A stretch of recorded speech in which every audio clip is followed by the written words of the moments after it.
Anong mensahe ang kailangan marinig ng mga Capricorn? Sa buong week na to, pwedeng nangyayari na itong magiging reading ko. Nangyayari pa lang. Kung hindi man para sa inyo, itong magiging reading, edi baka para sa someone na malapit sa inyo o sa someone na kakilala nyo mismo.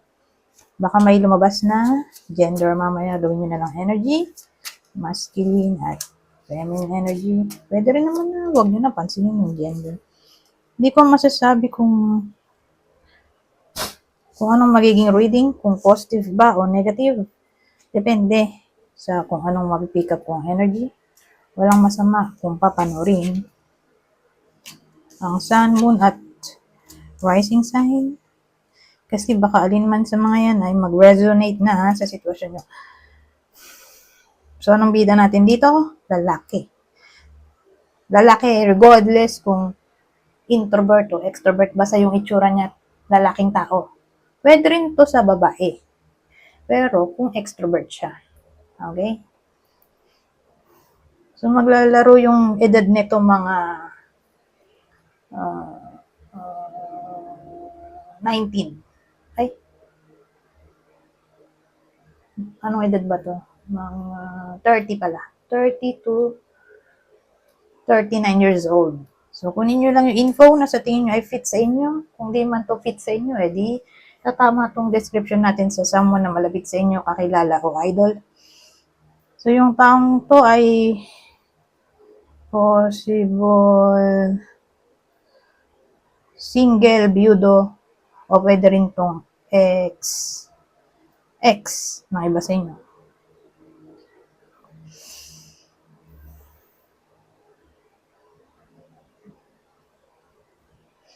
Ngayon, anong nangyari? Ay, double ano pala tayo? Ace. So, sino tong taong to?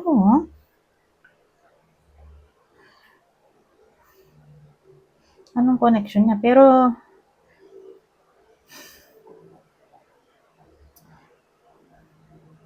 nag-i-struggle kasi siya sa form ng communication eh. Whether siya yung nakakaranas ng sinasabi kong problem sa communication o siya mismo yung ayaw makipag-usap. Alamin natin mamaya kung anong relasyon nila. Magkaibigan, katrabaho, karelasyon, kapamilya. Basta mamaya alamin ko. So, yan. Ang dating kasi,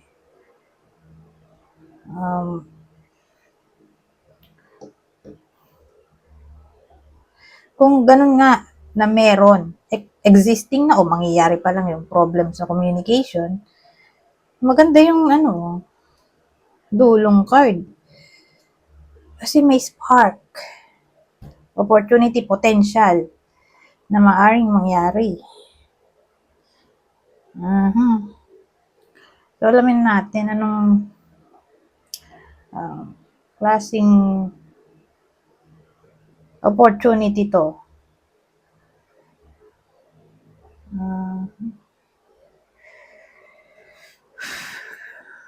Na naghihintay.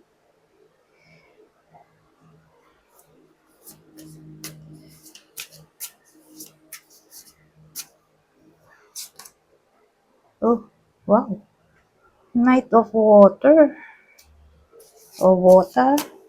Kung British accent. Oh, Page of Air. Oh. Opportunity, itong dalawa. O dalawang night. Ano yan? Pag ganyan eksena, malaki chance ng reconnection, reconciliation. Yung opportunity ay tungkol sa communication at nandito tong page. Page of Swords. Ito naman, alliance yan eh. Dalawa night. Saka maganda, fire to. Kasi ito water. Cups at Wands. Sila ay card ng emotions. Ito passion, emotion. So ngayon, niisip ko, anong meron sa kanila? Since nandito yung Knight of Water, Ano kasi siya someone na romantic. Ay, nakalagay mo. Ito naman, action-oriented person.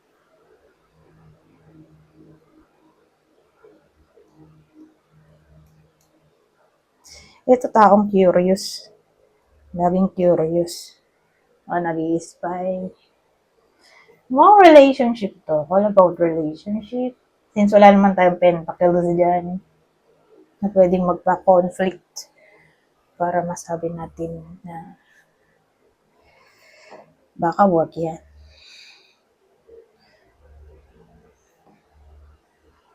Tatlo pala na ito. But again, tingin ko romance to. Related sa love. Relationship reading to. May giveaway na kasi tayo Knight of Water. Giveaway clue. Ay, maliwanag pala masyado.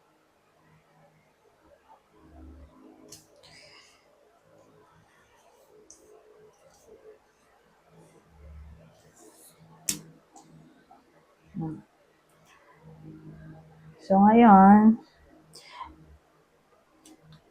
whether nangyayari na to o mangyayari pa lang yung problem nga sa communication, asahan natin ang possible outcome nito sa 1 week. Kasi weekly reading pala to. Na-late na nga actually. OMG. Sorry naman, na-late ang gawa dahil naging busy. So, sa week na to, asahan natin ng reconnection. Kaya lang, di lahat ay tatamaan ng reading na to. So, itong clue natin. Impossible person o partner na Capricorn. So, kung di tumama sa inyo itong reading, di baka sa kakilala nyo o idol. Mamaya yung kakilala o idol. Doon muna tayo sa person o partner. Impossible. Zodiac sign. Leo, Aquarius, Pisces. Hindi nga tumama sa inyo di baka tumama sa kakilala nyo idol.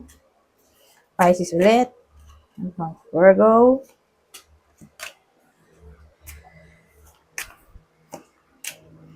Oh, Aquarius na naman. Ngayon, dito tayo sa pang-clue. Same instruction. Kunin nyo lang yung clue. Na sa tingin nyo ay fit sa inyo, kakilala nyo, o idol. So, sharp ang face. Malamang payat yan. Kasi nagkakaroon ng edge. Sharp. Sharp yung edge ng buto. Kaya nga ganyan itsura niya. Payat siya. Malamang payat yan. Mapanga. Yung kita mo yung sharp. Yung tulis ba ng panga. Sabi natin baba, ilong. Baka malapad noo. O matang silong. O sharp. Masyado yung mata in a way na masyadong singki. O masyadong sharp yung pagkakakilay. Ano yan? Yung ganda ng pagkaka-arc. Makikilay. So, depende. Basta mayroong something na sharp sa face.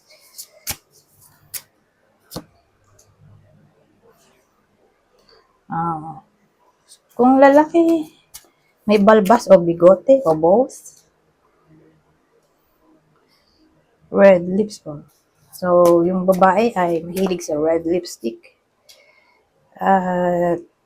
May clue rin tayo na possible yung babae o lalaki ay may kaedaran na. Sabihin natin, mga 16 na to. 60 pataas, mga senior na yan. So, kunin nyo nga lang yung clue na sa tingin nyo ay fit sa inyo, kakilala o idol. Anyways, ano pa? Dito. Kuha tayo ng ibang information dito. Ibang senaryo. Mhm.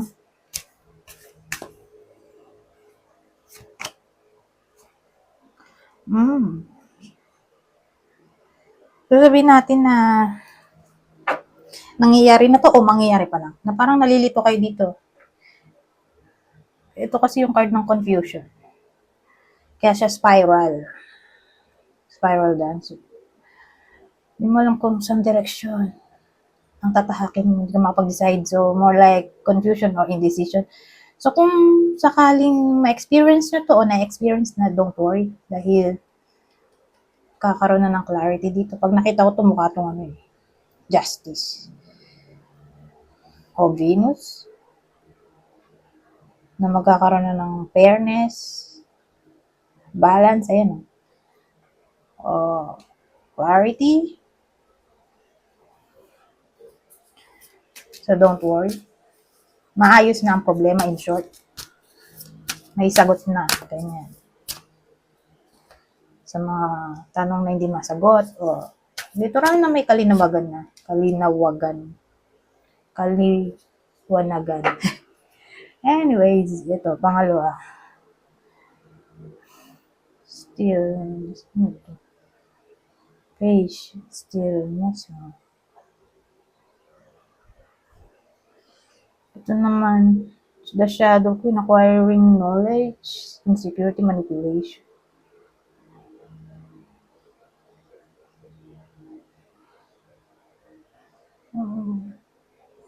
Ito katahimikan eh. Ito naman, siyang restless. Ni-embody niya yung something na restless. Restless mind.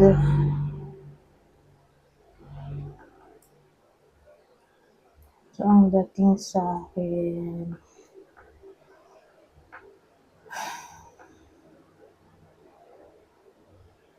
kung hindi pa nangyayari, edi asahan natin na yun nga, makaka-experience ng worriness. Okay ba sa inyo? For some reason. Pero kung nangyayari na yan, problemado na. Tingin ko mag-e-end na yan. So, case-to-case basis. Kung di pa nangyayari, dun siya medyo toxic. Dahil problema nga yung iba sa inyo. Pero kung nangyayari na, edi, dun mag-end. So, maganda kung alamin natin ano yung possible na magiging problem ng iba sa inyo. Ayan, may Queen of Water type.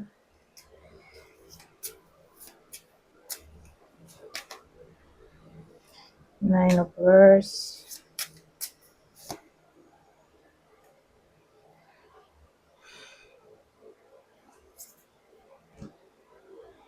Ano to?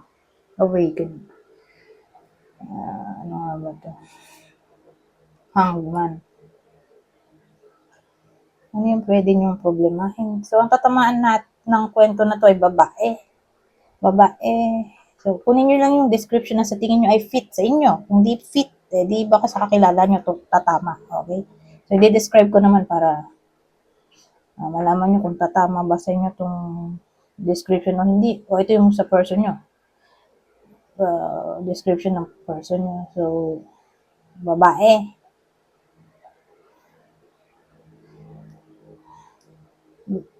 Babae, regardless kung introvert o extrovert, literal na gender niya babae. Pwede rin sa lalaki kung introvert. Okay? So, siya ay may anak na. May anak, sorry. Queen of Cups pala to. Wala pang anak. Pero may jowa siya. May jowa.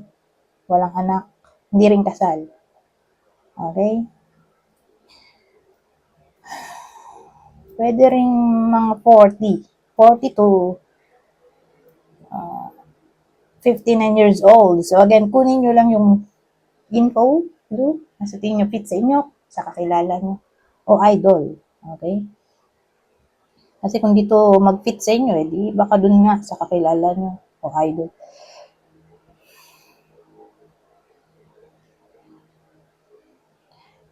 Kasi may nabasa ko, yung hangman, pwede rin pala siyang card ng trial. So, ngayon, yung trial, nagmula dito, magkatabi sila eh.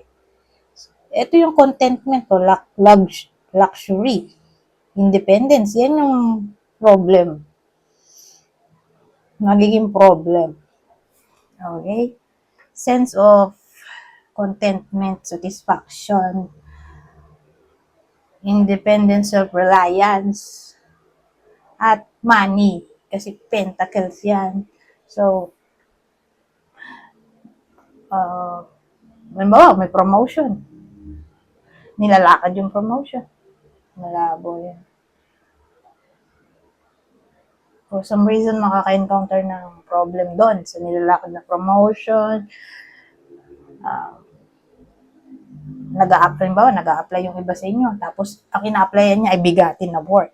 Like managerial position, supervisory level, ganyan-ganyan. Yung mataas pang white-collar job na. Kung yun yung na-applyan, doon tayo may problem.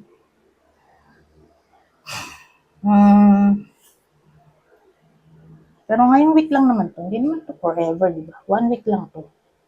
Pero kung ganyan nga yung subject o theme ng week, yun nga medyo kaka-problem tayo. Halimbawa, mag-e-exam.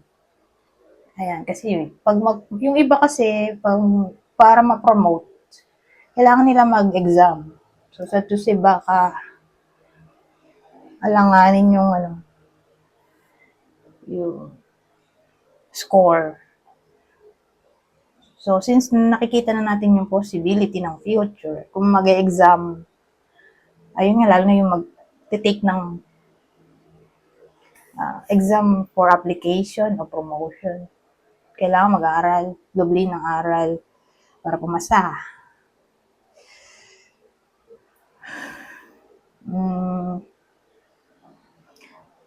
Actually, sa mga nagse-seminar, di ba may exam din yun? Doble ng aral. Training, mga magte-take ng training ngayong week, doble ng aral para pumasa. Ano pa ba?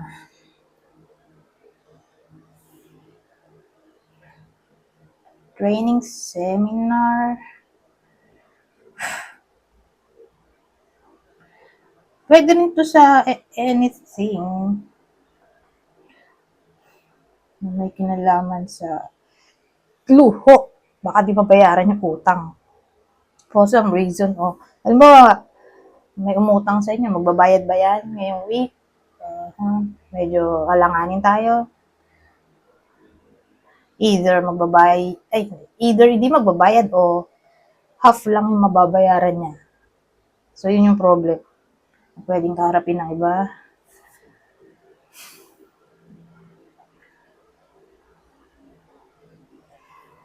OT.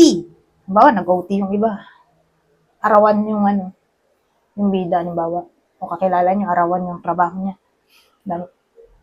Tapos yung mga OT siya. Makukuha niya pa ngayong week. Baka magka-problem, baka next week pa o ma-delay. Sa bagay, susweldo na pala 9 to 15 Kasi sa iba, sweldohan na ng 15. Dati sa work ko 20 ang sweldo. So, kanya-kanya yan. Company kung kailan susweldo. Pero lalo na kung government. May mga susweldo ngayong 15 Yung OT nila hindi mababayaran. O half lang siguro. Parang magkaka-problem sa salary. Yung iba sa inyo. So, parang ma-postpone yung bayaran, ganyan. O pwede rin tong loan. Maglo-loan yung iba para may magkaka-problem. O pwedeng sa pension to na may problem. O sa anything na pera na lang in general. Para may problem. Pero yun lang yung tatamaan. Yung sinabi ko. Okay? Na description. Yun naman lahat Uy, 20 minutes na pala. Diyos ko. Dapat 15 minutes lang to at madali mode. So, anyways, i-end na natin to dito sa last deck. Kukuha ko ng 3 card. Kunin nyo lang yung info na sa tingin nyo i-fit sa inyo.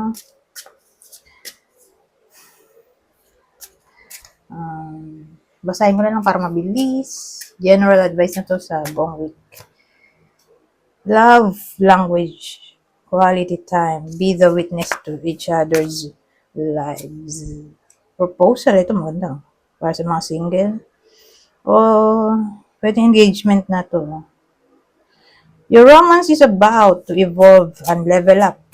So, either may magpo-propose, magko-confess ng feelings, o proposal, engagement proposal. Ano to? Forever Young. A song of youthful playfulness. Anyways, hanggang dito na lang. Goodbye. For now.